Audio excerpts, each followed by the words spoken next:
The Hallows Gate Campaign.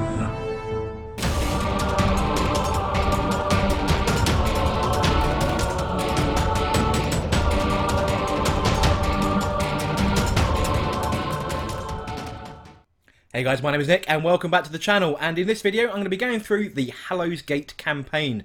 So you may have seen a couple of weeks ago I dropped a little mini trailer who put that together using some of the words that I've created for the campaign. So how is this going to work? So the Hallows Gate background, as you would have seen from that teaser trailer, is a precursor to the Games Workshop's Vigilus campaign, and the rest of it is kind of made up.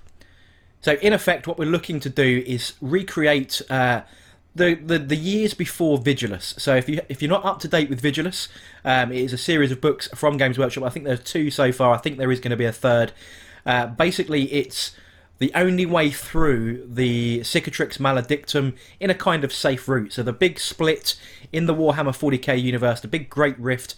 This is a system that only was the safest paths through that between sort of the dark side and the Terran side. But before that, how did Abaddon get to that area? And that's the area I'm focusing on in this campaign. So what I've written up is some basic narrative, and then I've formulated a tree-style campaign. So what that tree campaign means is that everyone will play the same unique first mission, and then depending on the team result, you'll then pyramid down, and that will give you an option of, did the Imperium win the first round, in which case we play a new mission. If the Chaos Forces and Chaos and Drukhari win the round, then they play a different mission, and then that will spiral down. And I'll put the campaign up on the screen so we can talk through it. So this is the campaign tree we're going to be using. As you can see, we've got it broken down by month. So August, September, October, November, December. That is the plan of how we're going to play this campaign. It's a good excuse to play lots of games over the coming months. So we're kicking off in August. We are running a little bit behind. We are running some of these games in early September now. But as you can see, we start off with Kill Team right at the very top, playing Take No Prisoners.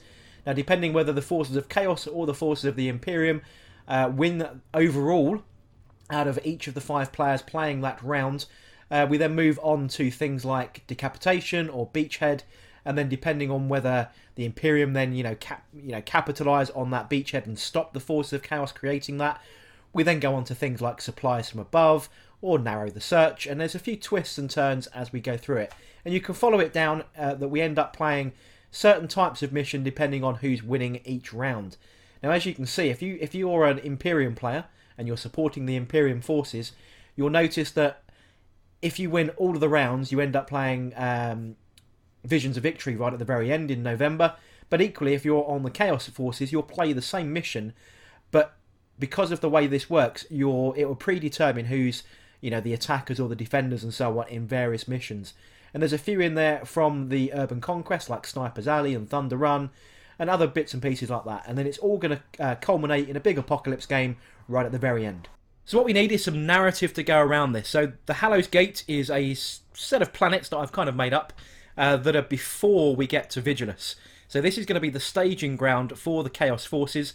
But the Imperium have got their spies in the area, they know something's coming, and they're going to send a set of forces to try and cut Abaddon off at the pass before he gets a chance to get to Vigilus. That's the premise of the story, and then I've picked certain missions out from Chapter Approved and the Conquest, the Urban Conquest, book, and we're going to use some of those more specialised missions rather than just the standard ones out of the book, to represent the stages of the campaign. Now, the stages of the campaign are in an escalation format, so we're going to start off with a series of Kill Team games, and that will be played throughout August and some of September. I think half of those games have now been completed. Then from there, depending on who wins, we play a series of Combat Patrol missions. Now, Combat Patrol is a little bit different. It's a 500 point system, but there are some serious limitations in your Force Org chart. And I'll put that limitation up on the screen for you now. We can go through that. So this is the Combat Patrol Force Organisation chart.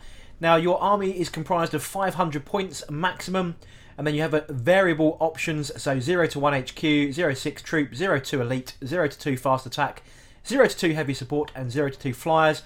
You can take a transport for every one of the other options that you've got in there. You can pick a Warlord as usual, but you cannot take any relics. Every unit must be from the same faction. No individual model can have a wound profile of more than 10, and you cannot generate any extra command points beyond being Battleforged.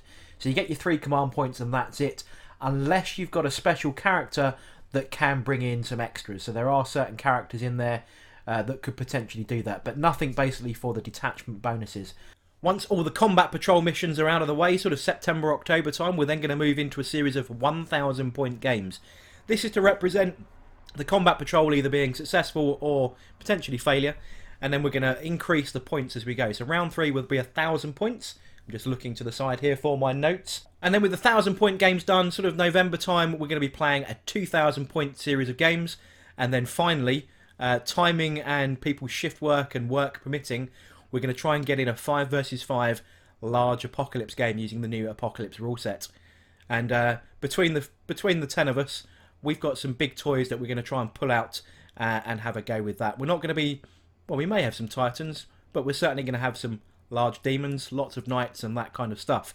So looking forward to seeing how the new Apocalypse game, and hopefully we'll have time to play that over the Christmas period when a few of us have got some time off, and that should give us the time to play the game. So that, in a nutshell, is what the Hallows Gate campaign is. There's a whole bunch of content creators that are involved in this.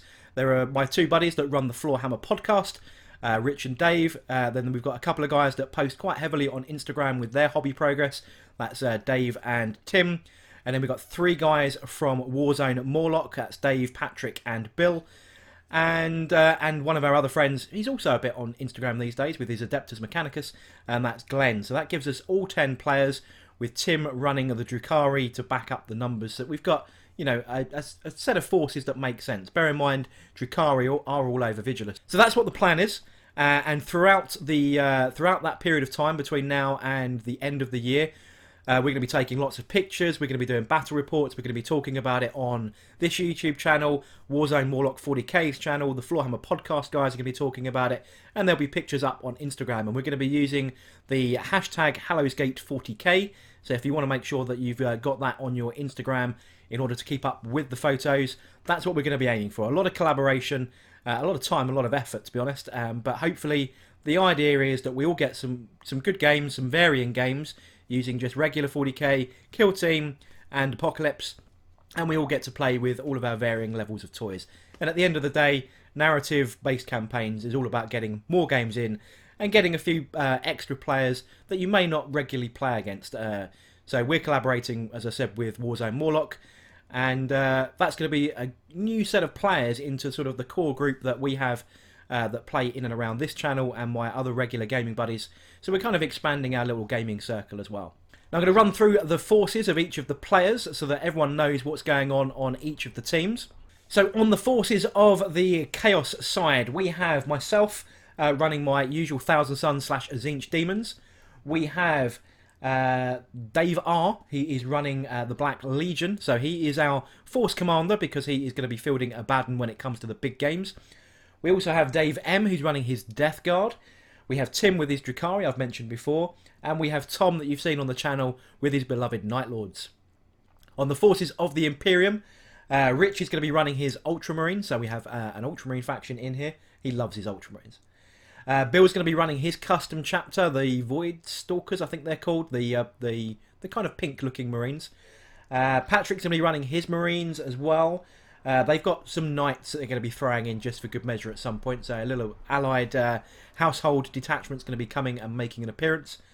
Glenn is running his Adeptus Mechanicus. He's also got a few knights as well. There's a lot of knights going on. And then Dave from the podcast as well. He's going to be running his Black Templars.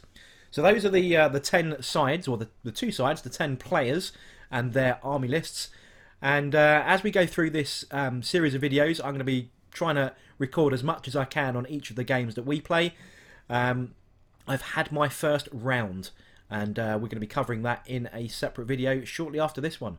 But I hope that kind of sets the scene, so you now know what that teaser's about, you now know what the content's going to be about, and that's pretty much where we're going to leave this video. So it's just a little bit of an update on what's going on with this campaign, so you can expect to see a number of videos all based on this. Also talked about on the Floorhammer Podcast that I've mentioned, Warzone Morloc, and all over Instagram with that hashtag HallowsGate40K. But I hope you enjoyed this little explanation of how it's all going to work, the content that's going to be coming up on the various social media channels. If you did, don't forget to like, comment and subscribe, and you'll be kept up to date with all the notifications of all of that content coming up on the channel. But until then, I shall catch you guys on the next video.